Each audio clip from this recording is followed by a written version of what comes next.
쉬는 동안 저희는 사전 접수 종목부터 하나 보도록 하겠습니다. 5747 님께서 M 플러스 올려주셨는데요. 2차전지 쪽이 되겠죠. 장비 쪽으로 잘 알고 있는데 14,200원에 사셨습니다. 지금은 손실 구간에 접어드셨고 되게 크진 않아요. 한 4.5% 손실 나 있는 상태이고 10%의 비중을 담고 계십니다. 그러시구나. 네. 얼마 전에 매수를 하셨어요. 한 일주일 전에 매수를 하셨다라고 하고요. 이제 2만 원까지 딱 최고점 찍고 내려왔잖아요. 네. 내려오는 중에 이제는 사도 되겠다. 매수를 하셨습니다. 근데 계속해서 또 시장이 좋지 않다 보니까 주가는 조금 더 내려와 있는 상황인데요. 매수가 넘어가면 반복적으로 매도를 하겠다라는 전략을 좀 체크를 해주셨어요. 네. 내려와 있으니까 추가 매수를 해도 되는 건지 단기 투자에 대한 전략을 질문 주셨습니다. 네, 자 그러면 이 M 플러스와 관련해서 두 분의 의견을 들어보는 특별한 시간 가져보겠는데요. 네. 자 우선은 박철순 이사께서는 키워드 주신다면요? 네, 분할 매수 적기입니다. 분할 매수, 사야 될 타이밍이다. 자, 그럼 김영일 전문가는요? 본격 실적 성장 기대감입니다. 네, 두 분 다 키워드가 긍정적이어서 다행입니다. 네, 사실 이 M 플러스에 대해서는 한 달 전쯤에 아마 이 시간에 또 두 분과 함께 진단을 했던 기억이 나요. 그때 이제 한참 올라가지고 있을 때였던 걸로 기억을 하는데 계속 긍정적인 시그널들을 그때도 주셨습니다. 시장이 하지만 받쳐주지 못하는 상황에서 그 긍정적인 호재들이 계속 유지되는 건지 한번 살펴봐야 될 것 같은데요. 네. 먼저 박철순 이사님의 키워드부터 살펴봅니다. 분할 매수 적기라는 키워드인데 우리 시청자님의 전략하고도 좀 잘 맞는 것 같아요. 네, 일단은 매수가가 그렇게 높진 않으셔가지고 그나마 다행인 것 같아요. 저희가 지난번 방송 때 손절가를 다들 잡아드렸기 때문에 맞아요. 거기서 빠졌다면 이제 기회가 온 거라고 생각을 합니다. 네. 물론 시장의 영향은 항상 신경 써야겠죠. 다만 이제 기업 분석 측면에서 보면 상당히 장점들이 많은 회사입니다. 아시다시피 이 회사는 2차전지 조립공정 관련된 우리나라 대표 기업 중에 하나고 지난달까지 엄청나게 급등을 했던 종목이기도 하죠. 자, 일단은 조립공정에서는 상당히 매력적인 경쟁력을 갖고 있는 기업인데 일단 이 회사 같은 경우는 파우치형이라든지 각형 모두 다 대응을 할 수 있다는 강점을 갖고 있고요. 조립공정 쪽에서요. 그리고 조립공정에서는 이제 노칭이라든지 스태킹이라든지 태벨딩이라든지 아니면 패키징 등등등 이 전체적인 공정 자체를 다 장비를 납품할 수 있는 턴키 방식의 강점을 갖고 있는 회사입니다. 그러다 보니까 일단 고객사로부터 상당히 이제 요청을 많이 받는 기업이에요. 턴키로 준다라는 거는 그냥 넘기면 키만 돌리면 그냥 공장을 쓸 수 있는 상황이 되는 거거든요. 처음부터 끝까지 다 해준다는 거잖아요. 그렇죠. 예. 그러니까 이 회사에게만 맡기면 여러 회사한테 맡기는 번거로움이 없는 거죠. 그렇죠. 그래서 그만큼 기술력을 갖고 있고 고객사를 안정적으로 확보하고 있는 기업이라고 보시면 될 것 같고요. 네. 하반기에 많은 말들이 있지만 일단은 공장 증설들이 워낙 많기 때문에 장비에 대한 수요가 계속 늘 수 있는 환경이긴 합니다. 그래서 그런 거를 감안했을 때 추가 수주 기대감 충분히 가셔도 될 것 같습니다. 자, 그리고 이제 고객사 다변화에 대한 부분인데 사실 SK온 쪽에 대한 의존도가 상당히 좀 높긴 합니다. 하지만 저는 이게 좋다라고 생각을 해요. 고객사를 다변화할 수만 있다면. 왜냐하면 이 기존에 이제 의존했던 회사가 안정적인 캐시카우가 될 수가 있거든요. 그래서 일단은 SK온 향으로 나가고 있는 장비로 인해서 안정적인 수주가 나오고 있고요. 그리고 실제로 고객사 다변화가 최근에 이루어지고 있는 것들이 확인이 됐습니다. 엔비전 AESC라든지 아니면 아워넥스트 에너지라고 해서 원이라는 회사가 있는데 이런 회사를 이제 고객사로 확보를 했습니다. 그래서 이게 어떻게 보면은 기존의 SK온 쪽으로 가고 있는 게 안정적인 실적을 만들어내고 추가적으로 이런 해외 회사들이 플러스 알파 수익을 만들어내고 있는 그런 아주 굉장히 좋은 상태라고 보시면 될 것 같아요. 특히나 이제 해외 쪽 턴키 방식으로 많이 수주를 하고 있는데 이쪽은 사실 마진이 많이 남습니다. 최근 들어서 해외 수주가 늘고 있기 때문에 이런 것들도 강점이라고 보시면 될 것 같고요. 자, 그리고 일단은 역대 최대 실적이 전망이 된다는 부분도 빼놓을 수가 없는데 일단은 반기보고서를 봤더니 수주잔고가 4,300원대예요. 그런데 이 회사의 이제 작년 전체 매출을 보시면 사실 1,166억 원이거든요. 그래서 그렇게 높지는 않습니다. 그래서 그런 거를 대비했을 때 사실 올해 예상하고 있는 수주 잔고 상반기에만 쌓여있던 수주 잔고만 봐도 작년 전체 매출보다 거의 한 4배 가까이 지금 계약이 쌓여 있다는 거거든요. 그래서 굉장히 이런 게 강점이고 추가로 상반기 기준이었는데 이 4천억 원대가 이제 하반기 들어와서 8월에 2번의 또 수주 공시가 있었습니다. 그래서 수주가 더 많이 늘어난 상태라는 점도 기억을 하시면 될 것 같습니다. 그래서 일단은 올해는 이제 확실한 턴어라운드가 기정사실화되고 있는 것 같아요. 이제는 확실하게 적자에서 흑자 전환이 예상이 되고 있고요. 역대 최대 실적도 기대를 하고 있습니다. 그래서 특히나 수익성이 높다라고 아까 말씀드렸던 이 해외 쪽 수주 이런 것들이 사실 올해 수주했던 것들이 많았는데 이게 올해는 사실 일부만 매출이 인식될 것 같고 이게 내년에 본격적으로 반영이 될 것 같습니다. 그래서 이게 본격적으로 반영이 되면 해외 쪽은 아까 말씀드렸다시피 마진율이 높기 때문에 내년에도 올해뿐만 아니라 실적 성장이 계속 이어질 가능성이 높다라고 보시면 됩니다. 그래서 단기뿐만 아니라 중장기로 담아갈 만한 종목이기 때문에 제가 오늘 키워드를 분할 매수 적기라고 말씀드렸다고 이해하시면 될 것 같습니다. 네, 엠플러스에 대해서는 꾸준히 긍정적인 전망을 체크해 주시고 네. 길게 바라보면서 수익을 조금 더 높여갈 수 있는 방법들도 잠시 후에 조금 더 자세히 알아보겠습니다. 자, 이번에는 김영일 전문가인데요. 본격적인 실적 성장에 대한 기대감이다. 뭐 이렇게 네. 얘기를 해주셨습니다. 어쨌든 실적이 올라간다니까 요즘 장에서는 제일 좀 안심이 되는 것 같습니다. 좀 자세히 들어볼게요. 제가 저번 주 금요일 날에 이제 방송에서 이야기를 했었던 부분이 뭐가 있었냐면 2차 전지 갖고 계시는 분들은 이제는 슬슬 손을 놓으면 안 되고 이제 대응을 해야 되는 타이밍이 조금씩 다가오고 있다. 라고 언급을 드렸었어요. 네. 그러면서 제가 또 10월 달에 우리가 중요하게 봐야 될 게 바로 이제 실적이다. 4분기로 들어가면서 3분기 실적이 발표가 될 거고 지금 시장은 특히나 이제 호재가 많이 부재한 상황이기 때문에 네. 실적이라는 키워드가 어떻게 보면 또 시장의 새로운 대안이 될 수가 있다라고 여러 번 이제 언급을 드렸었거든요. 그렇기 때문에 지금 현재 상황에서 엠플러스 같은 경우에는 앞으로 이제 실적이 좋아질 것이다라는 이야기들이 상당히 많이 나오고 있잖아요. 뭐 신규 수주량들을 계속해서 좀 끌어올리고 있는 상황이고 기존의 주력 고객사가 SK온이었는데 네. SK온에 이어서 지금 유럽이나 이제 미국향으로 신규 고객사들을 계속해서 좀 확대해 나가고 있는 그러한 구간이기 때문에 아무래도 앞으로 꾸준히 좋아질 것이다라는 부분은 어떻게 보면은 뭐 확실하다라고 봐야 될 것 같아요. 그런데 이제 역시나 업황의 분위기가 지금은 또 중요한 상황이다라고 저는 생각을 합니다. 네. 지금 이제 에코프로나 에코프로 BM 오늘 어느 정도 이제 반등 나와줬고 뭐 포스코 그룹주들 뭐 2차전지 전체적으로 반등이 나와줬는데 오늘 반등이 나온 부분은 사실 뭐 업황이 좋아져서라기보다는 아무래도 시장이 그래도 바닥을 좀 잡아주려고 하니까 그래서 이제 바닥 잡아주면서 어느 정도 반등이 나왔다라고 생각을 하거든요. 네. 그러면 지금 현재 상황에서 이제 시장이 확실하게 반등을 할 거냐 그러면서 2차전지가 확실하게 강하게 반등을 할 거냐라는 부분에 대해서 아직까지는 속단할 만한 부분은 아니다라고 생각을 합니다. 네. 어찌됐든 지금 이스라엘과 하마스의 전쟁이 계속 확전되려는 움직임을 보여주고 있거든요. 불안해요. 네.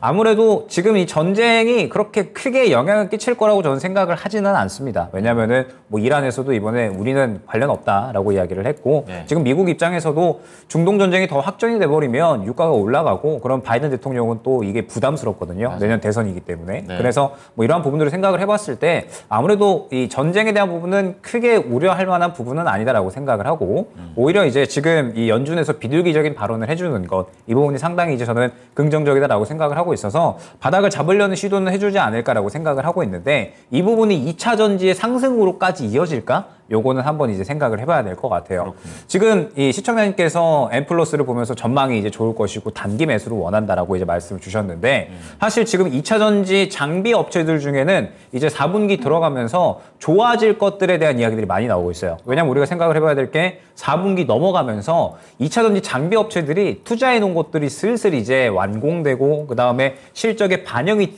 되기 시작을 하거든요. 그렇기 때문에 좋아질 만한 기업들은 사실 많이 있습니다. 그러면 우리가 잘 골라야 되잖아요. 그렇죠. 예, 많이 좋아진다라고 하면 그 중에서도 특히나 잘 골라야지 수익을 챙길 수가 있을 텐데 엠플러스 같은 경우에 지금 분명히 바닥 잡아주려는 시도도 하고 있고 그 다음에 좋아질 것도 어느 정도 명확한 것 같아요. 그런데 아직까지 이 확신할 만한 타이밍은 아니다 보니까 네. 지금 현재 뭐 이제 이 단기적인 뭐 계속해서 뭐 사고 파는 행위들 뭐 그 다음에 뭐 계속해서 이제 뭐 접근하는 행위들 이러한 것들은 저는 조금 더 눈에 보이는 것들이 있으면 좋지 않을까. 그렇기 때문에 지금은 뭐 계속해서 이제 이 긍정적으로 바라보시되 확실한 무언가가 하나 이제 생겨주면 그때 이제 조금 더 적극적으로 매매를 노려보시는 것이 좋지 않을까 생각이 됩니다. 네. 자, 이렇게 해서 엠플러스와 관련해서 두 분의 의견을 들어봤는데요. 네. 사실 최근에 2차 전지 전반적으로 분위기가 안 좋은 가운데 이렇게 그렇죠. 반등이 나와도 반등이 지속적으로 끌고 가지 못한다라는 점이 조금 아쉬운 부분인 것 같아요. 그렇죠. 예. 그러다 보니까 2차 전지 장비, 2차 전지 종목들을 대응을 하면서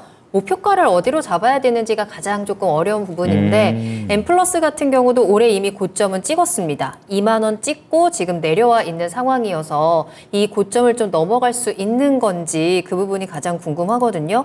좋은 종목인 건 알겠으나 시장이 워낙에 어렵습니다. 2차 전지 장비 전반적으로 고점은 이미 찍은 걸까요?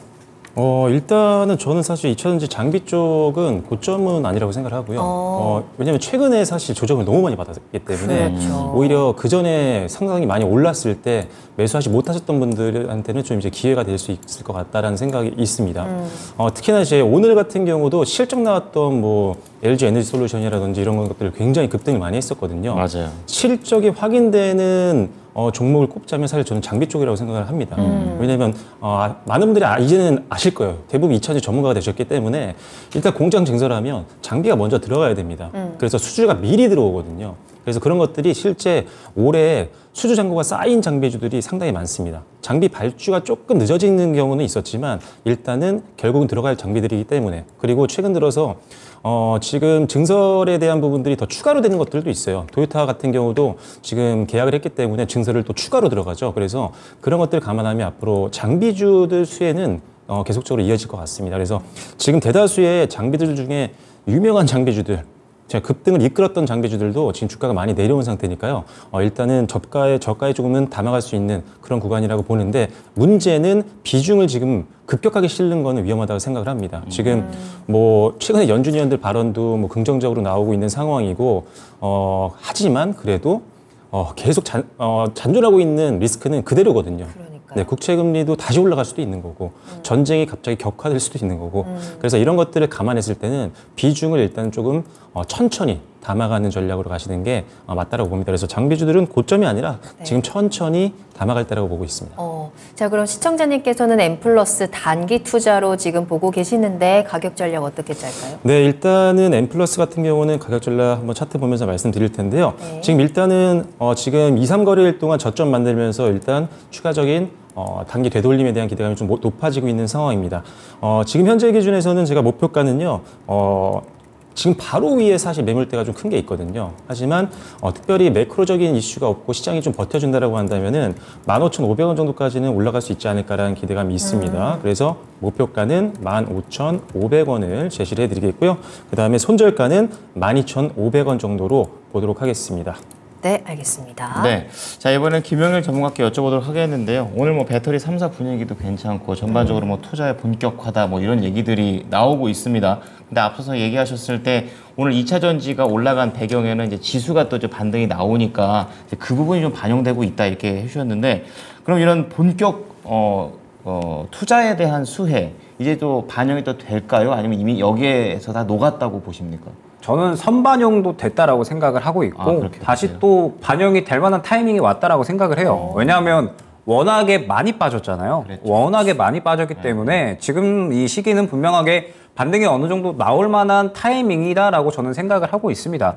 그런데 이거를 지금은 아직까지는 속단할 타이밍이 아니다라는 거고 저는 항상 이제 말씀드리지만 2차전지 종목들은 수급이 조금 더 확실하게 들어가 줄 때 시장이 좀 관심을 가져줄 때 그때 이제 우리가 좀 대응을 하고 매수를 노려보자라고 계속해서 이제 강조를 드리고 있거든요. 네. 지금 현재 2차전지 같은 경우에 오늘 일제히 다 이제 상승이 나왔었죠. 아무래도 4분기에 뭐 여러 가지 이제 좋은 이야기들이 그래도 기다리고 있기는 해요. 그동안에 뭐 리튬 단가가 이제 계속해서 쭉 내려가면서 판가도 이제 같이 내려갔다가 뭐 4분기 접어들면서 판가도 이제 올라갈 거다라는 기대감들. 그 다음에 뭐 2차전지 기업들이 일제히 4분기 혹은 이제 내년 1분기 넘어가는 이 시점에 이제 여러 가지 뭐 공장 투자라든지 뭐 시설 투자 이런 것들을 또 해놨기 때문에 본격적으로 이제 그러한 것들이 실적에 또 반영이 되기 시작을 하면서 캐파를 다 일제히 늘려가는 타이밍이죠. 그렇기 때문에 뭐 지금 현재 상황에서 분명하게 이제 이 투자에 대해서 본격적으로 수혜를 받을 수 있다라고 하는 부분은 어느 정도는 분명할 것 같습니다. 다만 이제 우리가 생각을 해봐야 될 게 워낙에 이제 이 기대감이 컸었기 때문에 반영이 된 부분도 저는 분명하게 있다고 생각을 해요.